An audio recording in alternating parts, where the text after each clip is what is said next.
Hello friends, स्वागत है मेरे चैनल वकील वाणी पर। और आज हम बात करने वाले प्रतिकूल कब्जे के आधार पर किसी भी संपत्ति का मालिक बनना।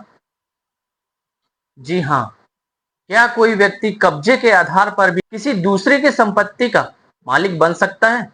इसी टॉपिक पर हम आज बात करने वाले हैं। और आज की हम इस वीडियो में ये समझेंगे कि प्रतिकूल कब्जा क्या होता है, कैसे हम उसके आधार पर किसी दूसरे की संपत्ति का मालिक बन सकते हैं, और हमें अपना कब्जा साबित करने के लिए किन किन डॉक्यूमेंट्स की आवश्यकता पड़ेगी। वीडियो को शुरू करने से पहले यदि आप चैनल में पहली बार आए हैं तो चैनल को सब्सक्राइब कर लेना, वीडियो को लाइक कर देना और कमेंट सेक्शन में अपना वैल्यूबल कमेंट जरूर देना। तो चलिए शुरू करते हैं आज की वीडियो को। सबसे पहले बात करते हैं कि एडवर्स पोजेशन यानी कि प्रतिकूल कब्जा क्या होता है। यदि कोई व्यक्ति किसी दूसरे की संपत्ति पे, किसी दूसरे की भूमि पे, मकान पे या दुकान पर उस संपत्ति के स्वामी के बिना अनुमति के रहता है और यह कब्जा वह लगातार निरंतर बनाए रखता है लंबे समय तक, तो एक समय के बाद वह उस भूमि पर अपना हक क्लेम कर सकता है, उस भूमि पर अपना राइट क्लेम कर सकता है और उस भूमि का मालिक भी बन सकता है। इसी को हम कहते हैं प्रतिकूल कब्जे के आधार पर किसी भूमि का मालिक बनना। और इस संबंध में सुप्रीम कोर्ट ने हाल ही में कई जजमेंट पास किए हैं।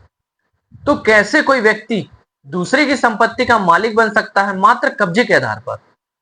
चलिए इसको समझते हैं। यदि कोई व्यक्ति दूसरे की भूमि पर, मकान पर, दुकान पर अवैध रूप से कब्जा कर लेता है और वह कब्जा लगातार 12 साल तक रखता है और इस कब्जे की जानकारी जो है उस भूमि स्वामी को होती है, जो व्यक्ति उसके भूमि पर, मकान पर या दुकान पर जो है अवैध रूप से कब्जा करके बैठा हुआ है और उसके निष्कासन के लिए भूमि स्वामी कोई भी कार्रवाई नहीं करता, और इसी बीच जो कब्जाधारी है वह उस भूमि के एड्रेस पे अपना राशन कार्ड बनवा लेता है, अपना आईडी प्रूफ बना लेता है, बिजली बिल लगवा लेता है, उस एड्रेस पर वो पे करने लगता है और ऐसे ही कोई अन्य डॉक्यूमेंट पर उस भूमि का एड्रेस जो है वो बनवा लेता है।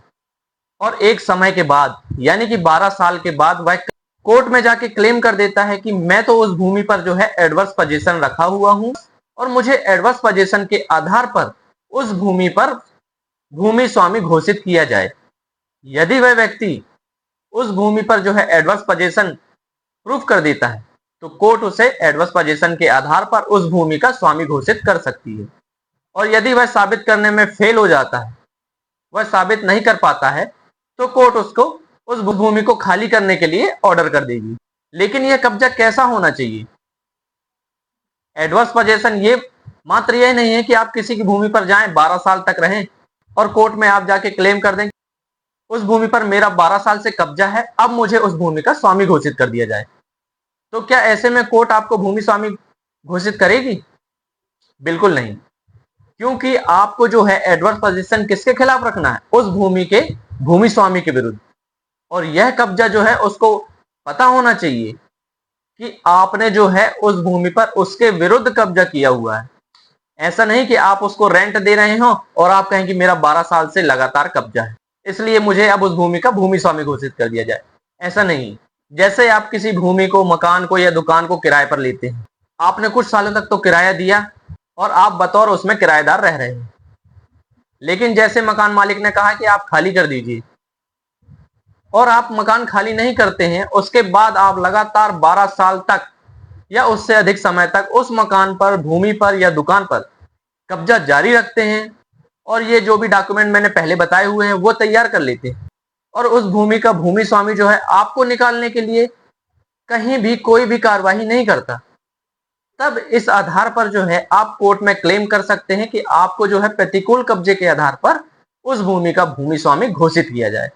प्रतिकूल कब्जे की मूल डेफिनेशन यही है कि उस भूमि स्वामी को ज्ञात होना चाहिए, उसे मालूम होना चाहिए कि आपका जो है उस भूमि पर अवैध रूप से कब्जा है, तभी वह प्रतिकूल कब्जा माना जाएगा, अन्यथा नहीं माना जाएगा। इस संबंध में जो सुप्रीम कोर्ट ने है कई जजमेंट पास किए हैं। Karnataka board of Waqf versus union of India, जिसमें भी यह कहा गया है कि प्रतिकूल कब्जा स्पष्ट रूप से भूमि स्वामी को ज्ञात होना चाहिए और वह कब्जा जो है 12 साल से शांतिपूर्ण तरीके से चला आना चाहिए। शांतिपूर्ण तरीका क्या है? शांतिपूर्ण तरीका यही है कि उस भूमि स्वामी ने आपका कब्जा एक्सेप्ट कर लिया और आपको निष्कासित करने के लिए कोई कार्रवाई नहीं की। तो उसे हम शांतिपूर्ण कब्जा कहेंगे। और इस बीच यदि भूमि स्वामी कोई कार्रवाई करता है, उस टाइम लिमिटेशन को प्रतिकूल कब्जे के आधार पर नहीं माना जाएगा, क्योंकि उसने आपको निष्कासित करने के लिए अपनी कार्रवाई शुरू कर दी है, इसलिए वह 12 साल के ड्यूरेशन में काउंट नहीं किया जाएगा। तो ये था प्रतिकूल कब्जा, जिसके आधार पर कोई व्यक्ति जो है किसी दूसरे की भूमि पर भी अपना राइट क्लेम कर सकता है, उस भूमि का मालिक बन सकता है।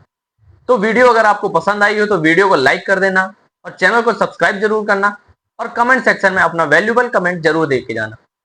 और ऐसे ही लीगल अपडेट्स के लिए मेरे चैनल को सब्सक्राइब करना मत भूलना।